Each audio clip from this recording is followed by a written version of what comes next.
Mansukh Mandaviya ji से, the Honorable Minister of Youth Affairs and Sports and Labour and Employment, कि आइए और हमारे युवा यानी माय भारत वॉलंटियर द्वारा बनाई गई पेंटिंग से माननीय प्रधानमंत्री जी को भेंट करके सम्मानित करें। ये क्षण ऐतिहासिक है, आपकी तालियां रुकनी नहीं चाहिए।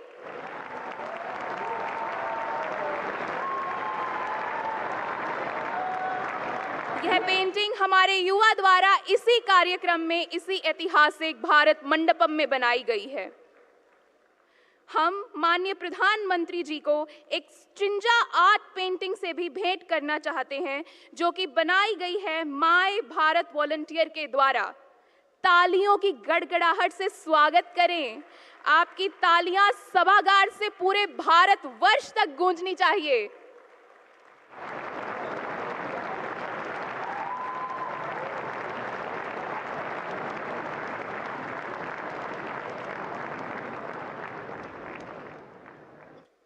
और अब विकसित भारत के संकल्प के साथ कंपाइल्ड ऐसे कंपाइलेशन की किताब जो कि माय भारत वॉलंटियर्स द्वारा लिखे गए एसेस को कंपाइल करके बनाई गई है, हम विनम्र अनुरोध करेंगे माननीय प्रधानमंत्री महोदय से और हमारे मंत्री महोदय से कि इस किताब का विमोचन करें। आपकी तालियां भारत मंडपम से संपूर्ण भारतवर्ष को सुनाई देती रहनी चाहिए। इतनी तालियां बजाइए कि ये पल सुनहरे अक्षरों में दर्ज हो जाए।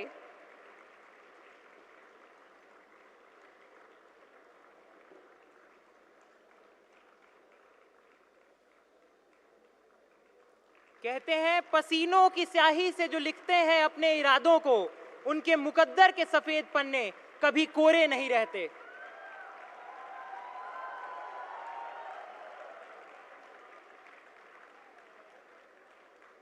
ये तालियां आपके जोश और गर्व का प्रतीक है, इसे थमने मत दीजिए।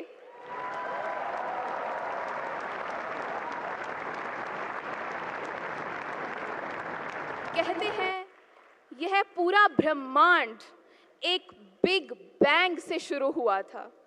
सिर्फ एक कण था, एक छोटा सा कण, जिसने अपने सामर्थ्य से पूरे ब्रह्मांड का निर्माण किया।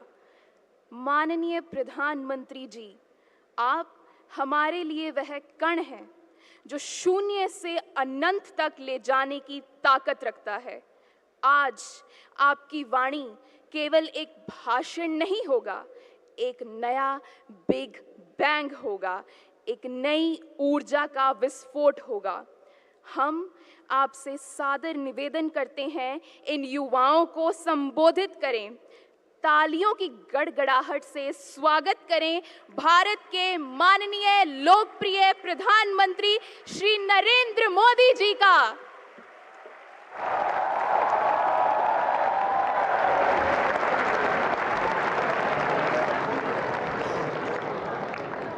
भारत माता की, भारत माता की,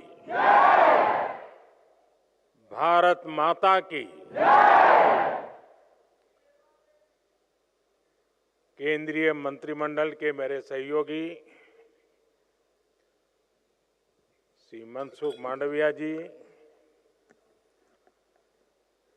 धर्मेंद्र प्रधान जी,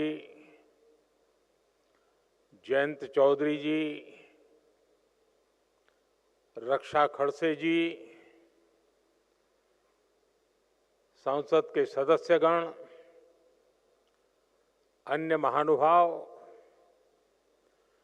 और देश के कोने कोने से यहां उपस्थित मेरे नौजवान साथियों,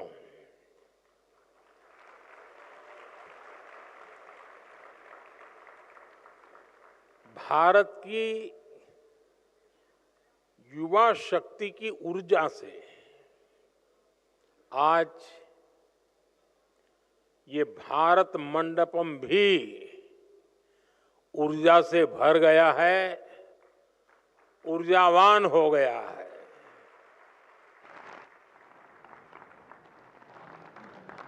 आज पूरा देश स्वामी विवेकानंद जी को याद कर रहा है। स्वामी जी को प्रणाम कर रहा है। स्वामी विवेकानंद को देश के नौजवानों पर बहुत भरोसा था। स्वामी जी कहते थे,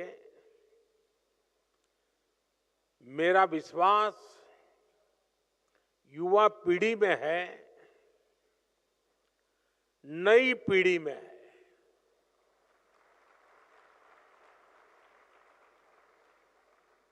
स्वामी जी कहते थे, मेरे कार्यकर्ता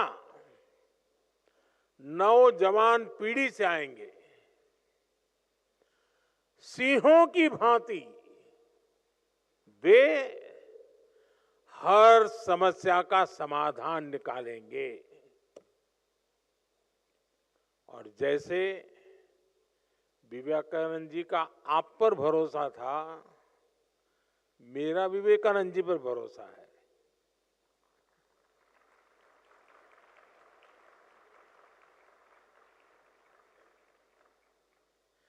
मुझे उनकी कही हर बात पे भरोसा है। उन्होंने भारत के नौजवानों के लिए जो सोचा है, जो कहा है, मेरा उसमें अंधविश्वास है।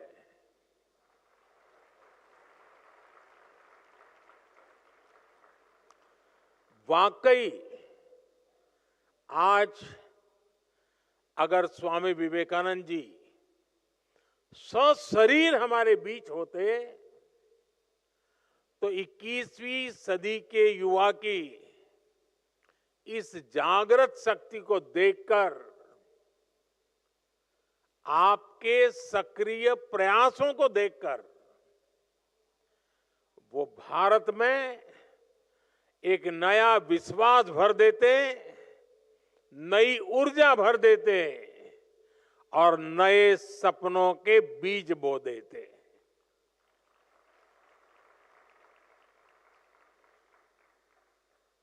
साथियों, आप लोग ये भारत मंडपम में है।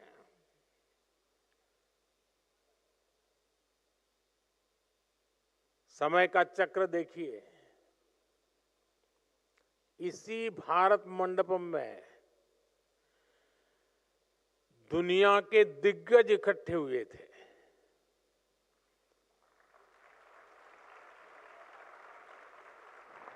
और वे दुनिया का भविष्य क्या हो उस पर चर्चा कर रहे थे। ये मेरा सौभाग्य है, उसी भारत मंडपम में मेरे देश के नौजवान भारत के अगले 25 साल कैसे होंगे, इसका रोडमैप बना रहे हैं।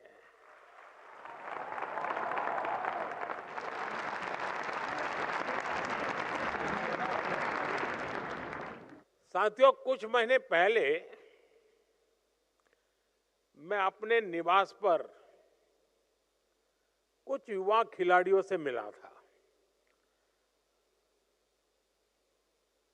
और मैं उनसे गप्पे सप्पे कर रहा था, बातें कर रहा था। तो एक खिलाड़ी ने खड़े होकर के कहा कि मोदी जी, दुनिया के लिए आप भले प्रधानमंत्री होंगे, पीएम होंगे, लेकिन हमारे लिए तो पीएम का मतलब है परम मित्र।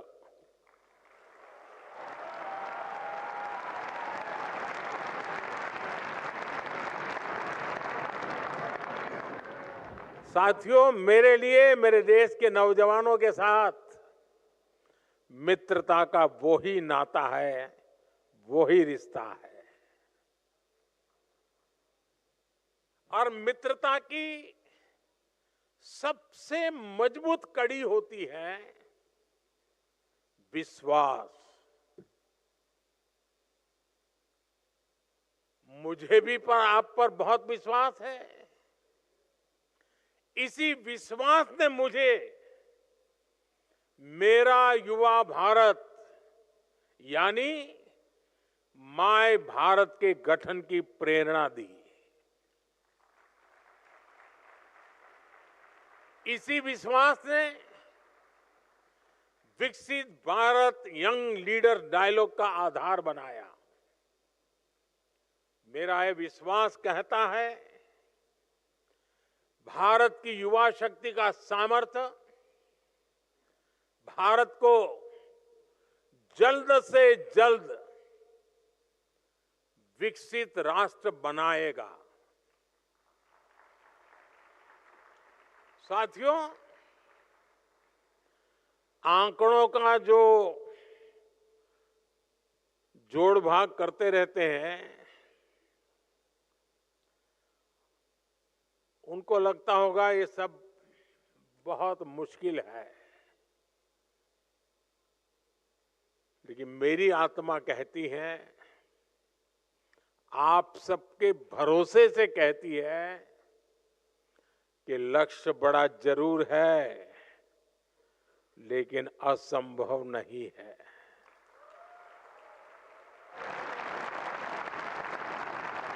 जब करोड़ों युवाओं की भुजाएं विकास रथ के पहिए को आगे बढ़ा रही है, तो हम जरूर लक्ष्य पर पहुंचकर रहेंगे।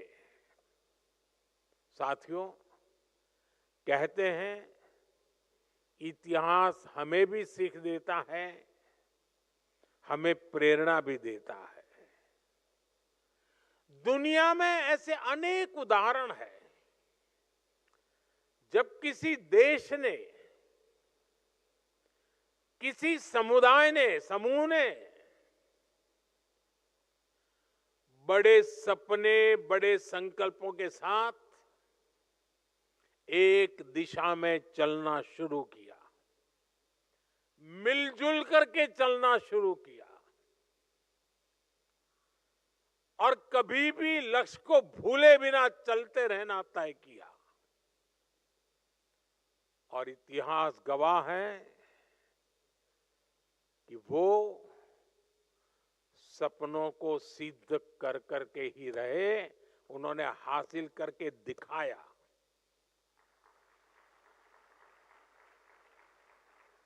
आप में से बहुत लोग जानते होंगे 1930 के दशक में, यानी करीब 100 साल पहले, अमेरिका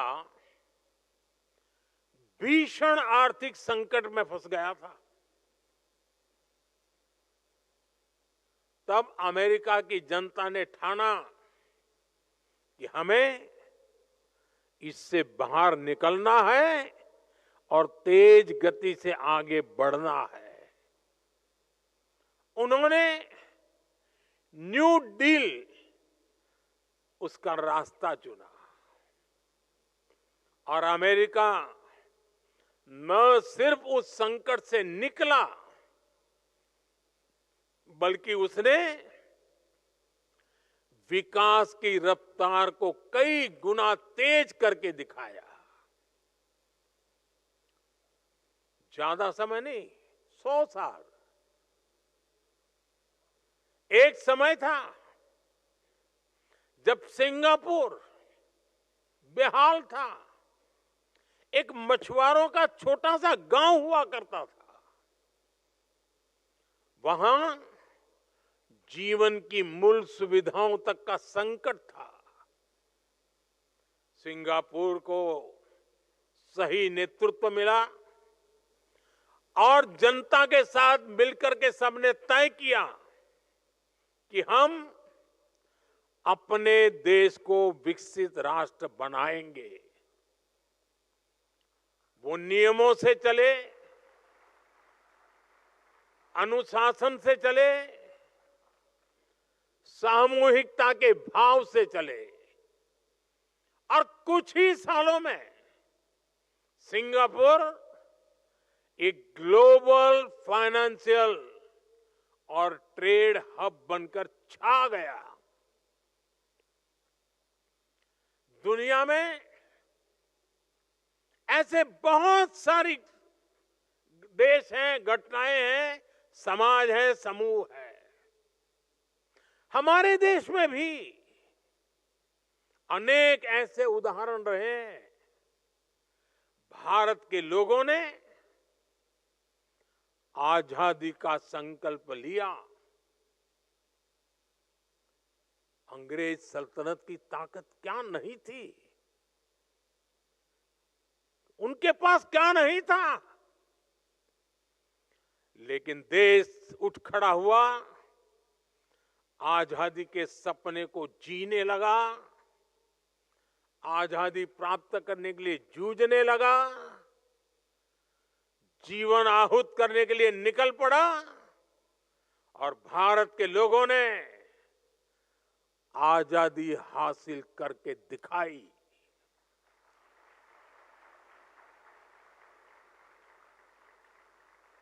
आजादी के बाद देश में अनाज का संकट का समय था। देश के किसानों ने संकल्प लिया और भारत को खाद्यान्न के संकट से मुक्त करके दिखाया। जब आपका जन्म भी नहीं हुआ होगा तब PL 480 उस नाम से गेहूं आया करते थे और गेहूं पहुंचाना यही बड़ा काम हुआ करता था।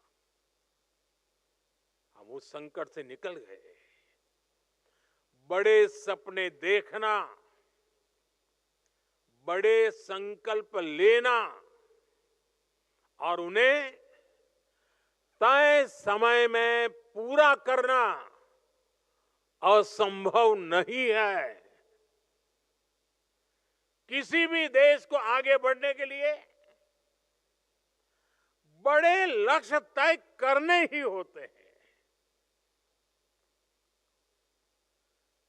जो ये सोच करके बैठे रहते हैं, अरे छोड़ो यार, होता रहता है, अरे चलो भाई ऐसे ही चलता रहेगा, अरे क्या जरूरत है यार, लोग कोई भूखे थोड़े मरते हैं, चलता है ना, चलने दो।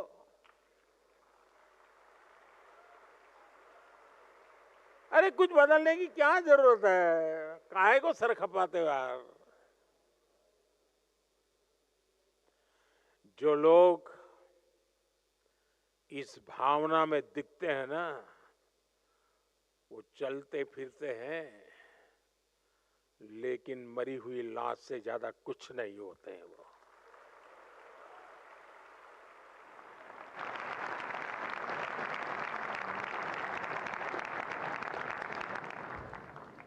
बिना लक्ष्य के जीवन नहीं हो सकता है। कभी कभी तो मुझे लगता है अगर जीवन की कोई जड़ी बूटी होती है तो लक्ष्य होता है, जो जीवन जीने की ताकत भी देता है।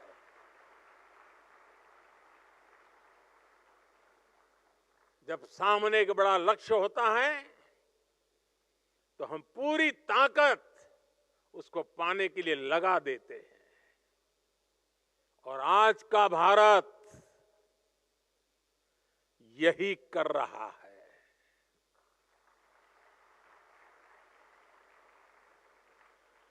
साथियों, बीते 10 वर्षों में भी हमने संकल्प से सिद्धि के कितने ही उदाहरण देखे हैं। हम भारतीयों ने तय किया कि हमें खुले में शौच से मुक्त होना है। सिर्फ 60 महीने में ही 60 करोड़ देशवासियों ने खुद को खुले में शौच से मुक्त कर दिया।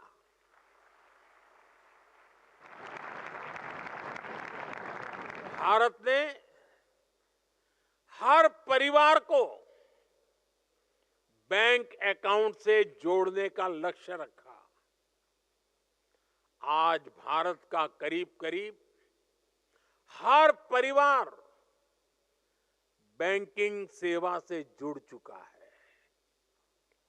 भारत ने गरीब महिलाओं की रसोई को धुएं से मुक्त करने का संकल्प लिया।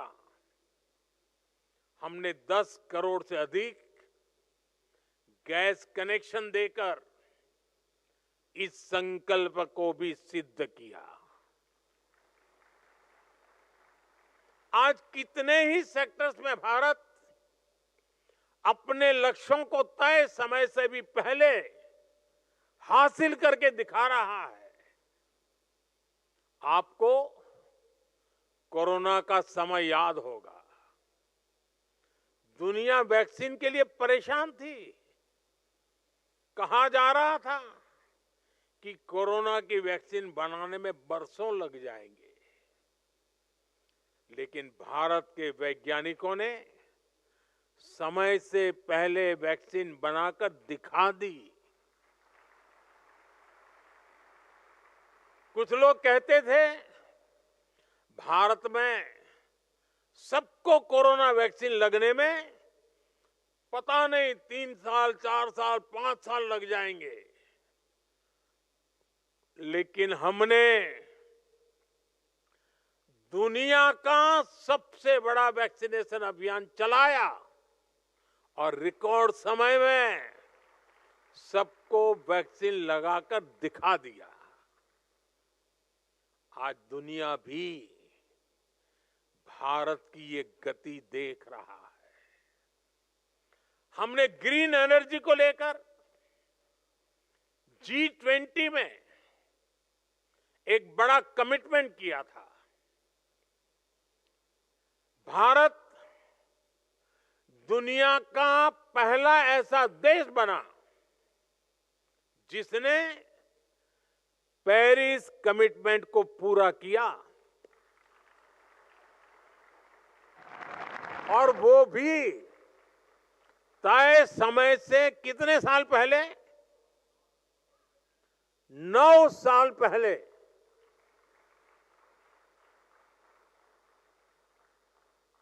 अब भारत ने 2030 तक पेट्रोल में 20% इथेनॉल ब्लेंडिंग का टारगेट रखा है। इस टारगेट को भी हम 2030 के पहले, शायद आने वाले बहुत कम समय में, उसको हासिल करने वाले हैं। भारत की ऐसी हर सफलता संकल्प से सिद्धि का ऐसा हर उदाहरण हम सबके लिए प्रेरणा है।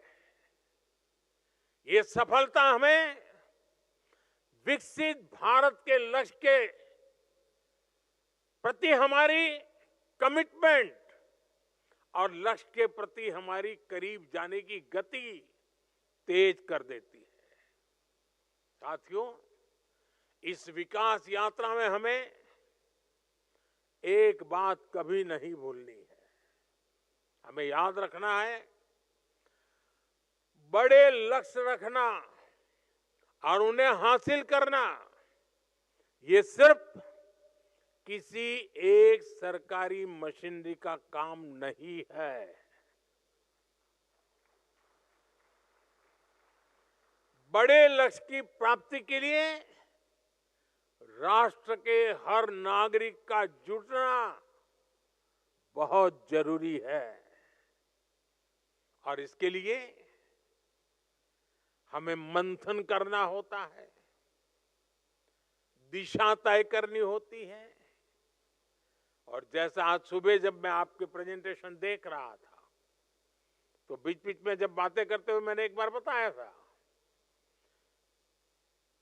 कि जितने लाखों लोग इस पूरी प्रक्रिया में जुड़े हैं, मतलब विकसित भारत की ओनरशिप ये मोदी की नहीं, आपकी भी बन गई है।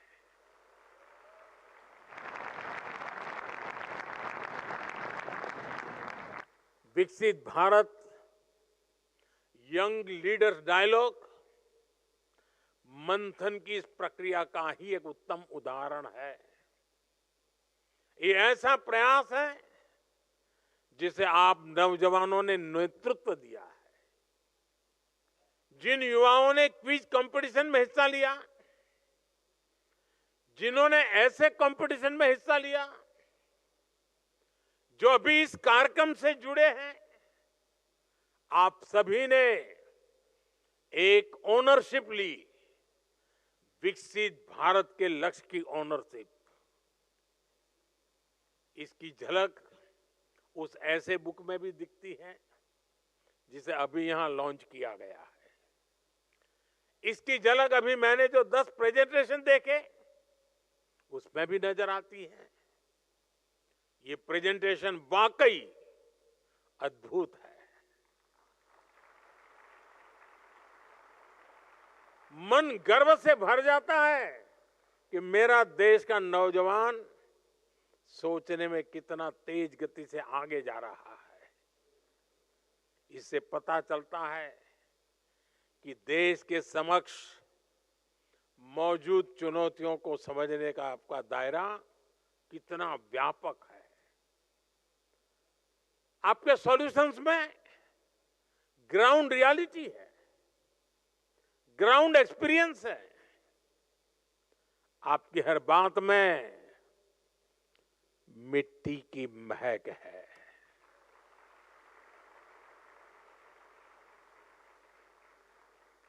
भारत के युवा एसी के बंद कमरों में बैठकर नहीं सोच रहे। भारत के युवा की सोच का विस्तार आसमान से भी ऊंचा है।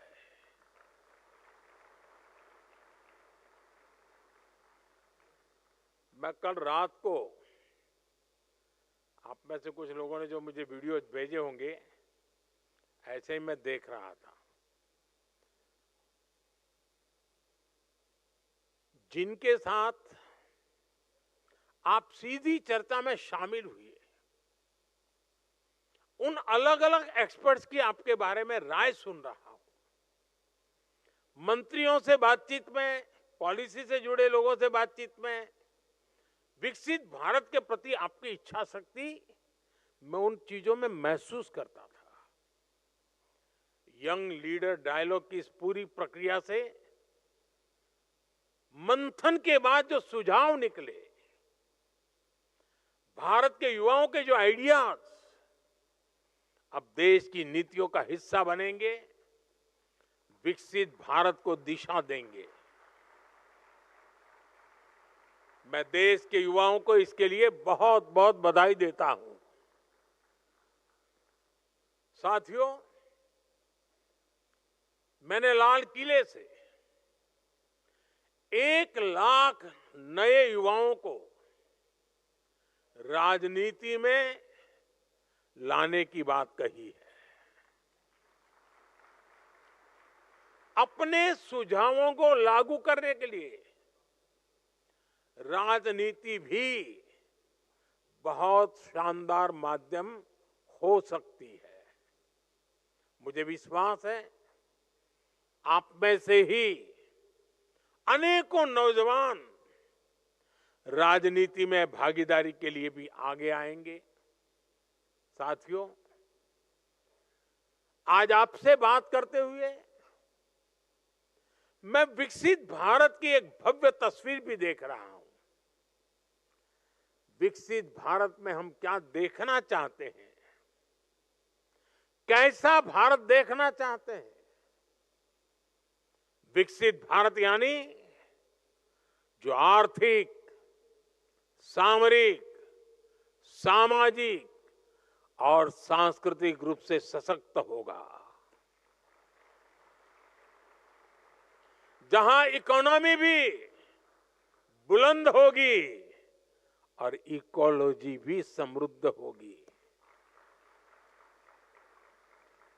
जहां अच्छी पढ़ाई, अच्छी कमाई के ज्यादा से ज्यादा अवसर होंगे, जहां दुनिया की सबसे बड़ी युवा स्किल्ड मैन पावर होगी, जहां युवाओं के पास अपने सपने पूरा करने के लिए खुला आसमान होगा।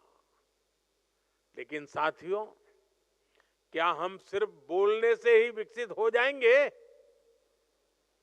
क्या लगता है? वरना शुरू कर देंगे घर जाके माला, विकसित भारत, विकसित भारत, विकसित भारत है। जब हमारे हर फैसले की कसौटी एक ही होगी, हर फैसले की कसौटी क्या? विकसित भारत। जब हमारे हर कदम की दिशा एक ही होगी, क्या क्या? जब हमारी नीति की भावना एक ही होगी, क्या? तो दुनिया की कोई भी शक्ति हमें विकसित होने से नहीं रोक पाएगी।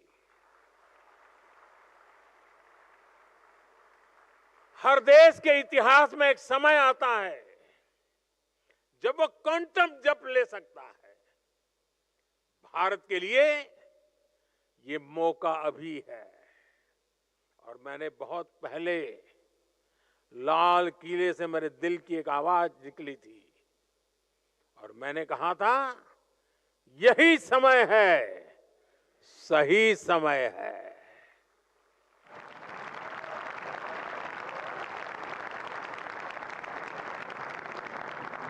आज दुनिया के अनेक बड़े देशों में सीनियर सिटीजन्स की संख्या तेजी से बढ़ रही है और आने वाले अनेक दशकों तक भारत दुनिया का सबसे युवा देश रहने वाला है।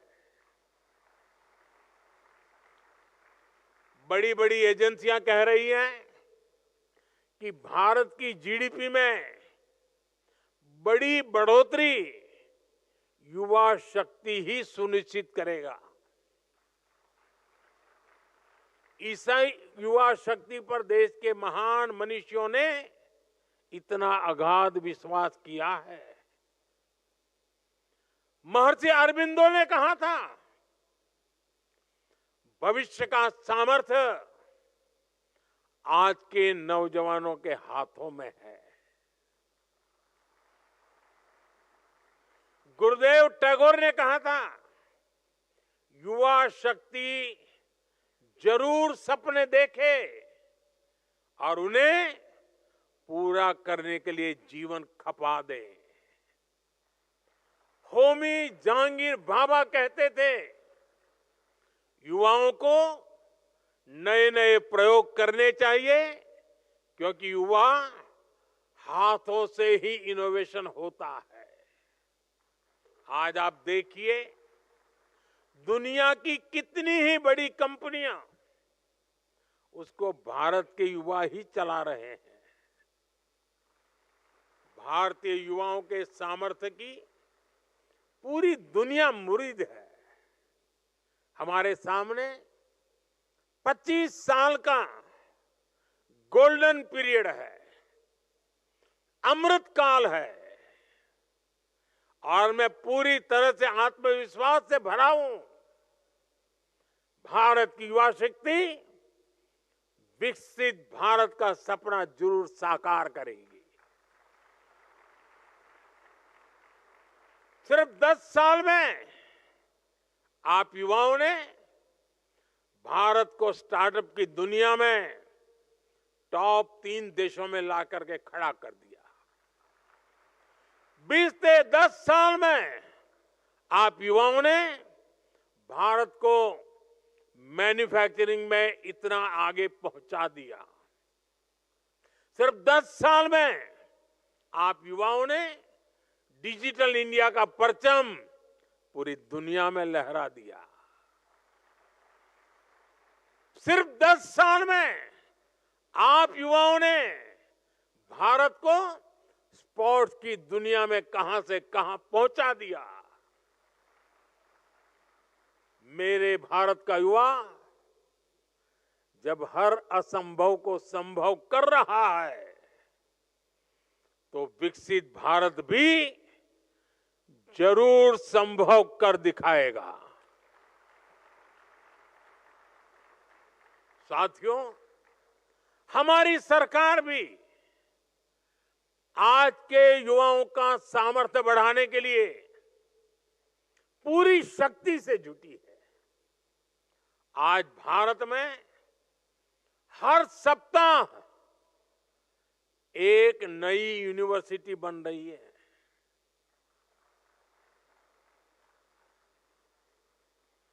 आज भारत में हर दिन एक नई आईटीआई की स्थापना हो रही है। आज भारत में हर तीसरे दिन एक अटल टिंकरिंग लैब खोली जा रही है। आज भारत में हर दिन 2 नए कॉलेज बन रहे हैं। आज देश में 23 आईआईटीज हैं। सिर्फ एक दशक में ट्रिपल आईटी की संख्या 9 से बढ़कर के 25 हो चुकी है। आईआईएम्स की संख्या 13 से बढ़कर 21 हो चुकी है। 10 साल में एम्स की संख्या में 3 गुना वृद्धि हुई है। 10 साल में मेडिकल कॉलेजों की संख्या भी करीब करीब 2 गुनी हो गई है।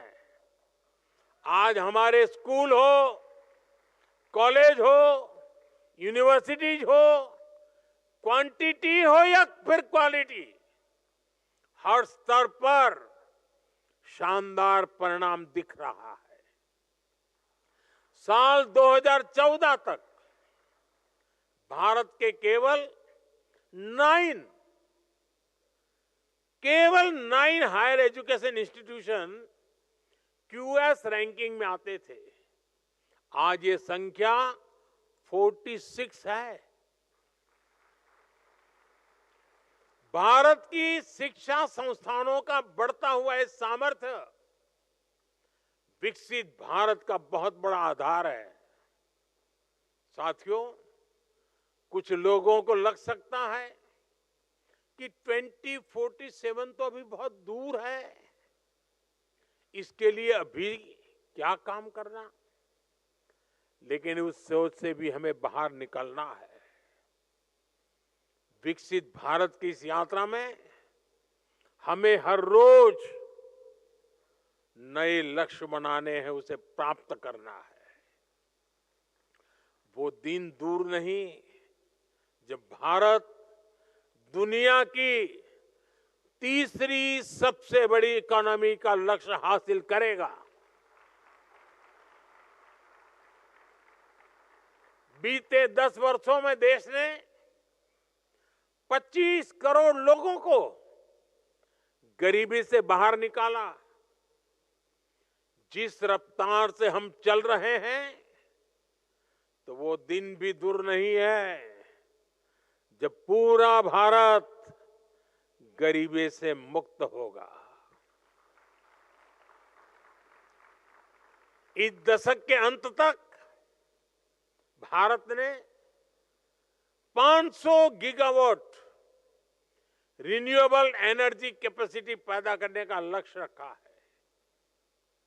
हमारी railway net zero carbon emission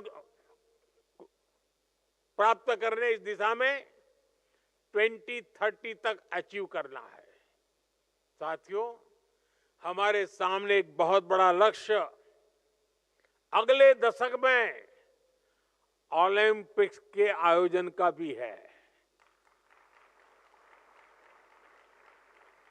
इसके लिए देश जी जान से जुटा हुआ है। स्पेस पावर के रूप में भी भारत अपने कदम तेजी से आगे बढ़ा रहा है। हमें 2035 तक स्पेस में अपना स्टेशन स्थापित करना है। दुनिया ने चंद्रयान की सफलता देखी, अब गगनयान की तैयारी जोरों पर है। लेकिन हमें उससे भी आगे का सोचना है। हमें अपने चंद्रयान पर सवार करके किसी भारतीय को चांद पर लैंड करवाना है। ऐसे अनेक लक्ष्यों को पाते हुए ही हम 2047 तक विकसित भारत का लक्ष्य हासिल कर पाएंगे। साथियों, जब हम बढ़ती हुई इकोनॉमी के आंकड़े की बात करते हैं तो कुछ लोग सोचते हैं इससे हमारे जीवन पर क्या प्रभाव पड़ेगा। सच्चाई ये है कि जब इकोनॉमी बढ़ती है तो जीवन के हर स्तर पर उसका सकारात्मक प्रभाव पड़ता है। इस सदी के पहले दशक में भारत $1 ट्रिलियन की इकोनॉमी बना। मैं 21st सेंचुरी का फर्स्ट 10 ईयर की बात कर रहा हूं। तब इकोनॉमी की साइज छोटी थी, इसलिए तब भारत का खेती का बजट कुछ हजार करोड़ रुपए था। भारत का इंफ्रास्ट्रक्चर बजट 1 लाख करोड़ रुपए से भी कम था। और उस समय देश की क्या स्थिति थी? उस समय ज्यादातर गांव सड़कों से वंचित थे, बिजली से वंचित थे, नेशनल हाईवे और रेलवे की स्थिति बहुत खराब थी। बिजली, पानी जैसी बुनियादी सुविधाओं से भारत का बहुत बड़ा हिस्सा वंचित था। साथियों, इसके कुछ समय बाद भारत $2 ट्रिलियन की इकोनॉमी बना। तब भारत का इंफ्रास्ट्रक्चर बजट 2 लाख करोड़ रुपए से भी कम था। लेकिन रोड, रेल, एयरपोर्ट, नहरें, गरीबों के घर, स्कूल, अस्पताल, ये सब पहले के मुकाबले कुछ ज्यादा होने लगे। फिर इसके बाद भारत तेजी से $3 ट्रिलियन का इकोनॉमी बना। नतीजा ये हुआ कि एयरपोर्ट की संख्या 2 गुनी हो गई। देश में वंदे भारत जैसे आधुनिक ट्रेनें चलने लगी। बुलेट ट्रेन का सपना जमीन पर उतरने लगा। भारत ने दुनिया में सबसे तेज गति से 5G का रोल आउट किया। देश की हजारों ग्राम पंचायतों तक ब्रॉडबैंड इंटरनेट पहुंचने लगा। 3 लाख से अधिक गांवों तक सड़कें पहुंच गई। नौजवानों को 23 लाख करोड़ रुपए का बिना गारंटी वाला मुद्रा लोन दिया। मुफ्त इलाज देने की दुनिया की सबसे बड़ी योजना आयुष्मान भारत शुरू की गई। किसानों के बैंक खाते में हर वर्ष हजारों करोड़ रुपए सीधे जमा करने की योजना शुरू हुई। गरीबों के लिए 4 करोड़ पक्के घर बनाए गए। यानी अर्थव्यवस्था जितनी बड़ी होती गई, उतना ही ज्यादा विकास के कार्यों ने गति पकड़ी, उतने ही ज्यादा अवसर बनने लगे। हर सेक्टर में समाज के हर वर्ग उसके लिए खर्च करने की देश की क्षमता उतनी ही बढ़ी। साथियों, आज भारत करीब करीब $4 ट्रिलियन इकोनॉमी है। इससे भारत का सामर्थ्य भी कई गुना बढ़ गया है। 2014 में जितना इंफ्रास्ट्रक्चर का पूरा बजट था, जितने पैसे में रेल, रोड, एयरपोर्ट सब बनाए जाते थे, उससे कहीं अधिक पैसे आज भारत सिर्फ रेलवे पे खर्च कर रही है। आज भारत का इंफ्रास्ट्रक्चर बजट 10 साल पहले की तुलना में करीब 6 गुना अधिक है। 11 लाख करोड़ से ज्यादा है। और इसका परिणाम आज आप भारत के बदलते हुए लैंडस्केप में देख रहे हैं। ये भारत मंडपम भी इसका एक खूबसूरत उदाहरण है। आप में से कोई लोग पहले अगर यहाँ प्रगति मैदान में आए हो तो मेले लगते थे बीच में, और देश भर के लोग यहाँ आते थे। टेंट बना करके काम चलता था। आज ये सब संभव हुआ। साथियों, अब हम यहां से बहुत तेज गति से $5 ट्रिलियन इकोनॉमी के पड़ाव की तरफ बढ़ रहे हैं। आप सोचिए, जब हम 5 ट्रिलियन तक पहुंचेंगे तो विकास की स्केल कितनी बड़ी होगी, सुविधाओं का विस्तार कितना ज्यादा होगा। भारत अब इतने पर ही नहीं रुकने वाला। अगले दशक की समाप्ति होते होते भारत $10 ट्रिलियन के पड़ाव को भी पार कर जाएगा। आप कल्पना कीजिए, इससे बढ़ती हुई इकोनॉमी में जब आपका कैरियर आगे बढ़ेगा तो कितने सारे अवसर आपके लिए होंगे। आप जरा कल्पना कीजिए, 2047 में आप किस उम्र के होंगे, आप अपने परिवार की किन व्यवस्थाओं की चिंता में होंगे। आप कल्पना कीजिए 2047 में जब आप 40-50 के आसपास होंगे, जीवन के एक महत्वपूर्ण पड़ाव पर होंगे और देश विकसित हुआ होगा, तो उसके सबसे ज्यादा फायदा किसको मिलेगा? किसको मिलेगा? आज जो नौजवान हैं, सर्वाधिक फायदा उनको ही मिलने वाला है।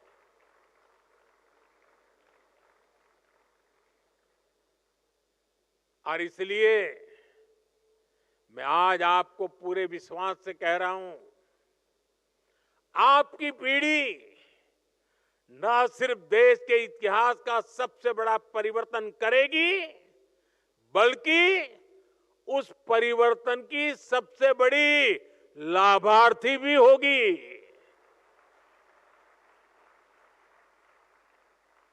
बस इस यात्रा में हमें एक जरूरी बात याद रखनी है, हमें कंफर्ट जोन की आदत से बचना है। यह स्थिति बड़ी खतरनाक होती है। आगे बढ़ने के लिए कंफर्ट जोन से बाहर आकर रिस्क उठाना जरूरी है। इस यंग लीडर्स डायलॉग में भी युवा अपने कंफर्ट जोन से बाहर निकले, तभी यहां पर भी पहुंचे। यही जीवन मंत्र आपको सफलता की नई ऊंचाई पर ले जाएगा।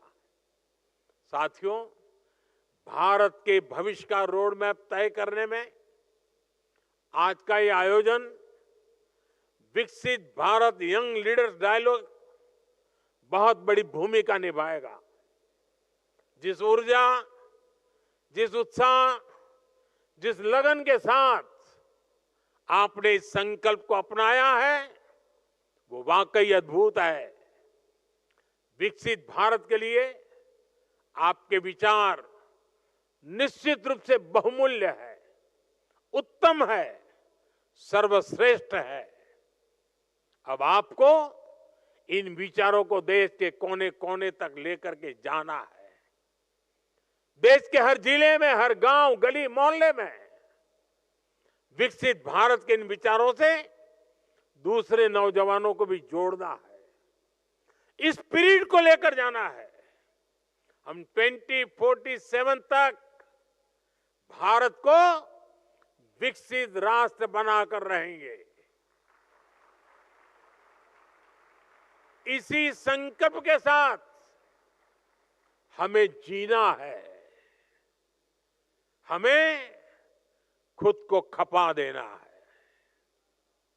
साथियों, एक बार फिर भारत के सभी युवाओं को राष्ट्रीय युवा दिवस की मैं बहुत बहुत शुभकामनाएं देता हूं। और इस संकल्प को सिद्धि में बदलने के लिए आप सबके अविरत पुरुषार्थ के लिए सिद्धि प्राप्त करने तक चैन से नहीं बैठेंगे। इस महत्वपूर्ण शपथ को लेकर के आप आगे बढ़े। मेरी शुभकामनाएं आपके साथ हैं। मेरे साथ बोले, भारत माता की, भारत माता की, भारत माता की, वंदे वंदे वंदे वंदे वंदे वंदे वंदे वंदे वंदे वंदे वंदे वंदे। बहुत बहुत धन्यवाद। माननीय प्रधानमंत्री जी, दिल की गहराइयों से आपका धन्यवाद करना चाहूंगी। आपके प्रेरणादायक विचारों ने हमें आगे बढ़ने की ऊर्जा दी है। आदरणीय प्रधान अभिभावक महोदय, आज वाकई आपने हमें विकसित भारत के अपने विजन और मिशन को संकल्प से सिद्धि में बदलने की प्रेरणा दी है।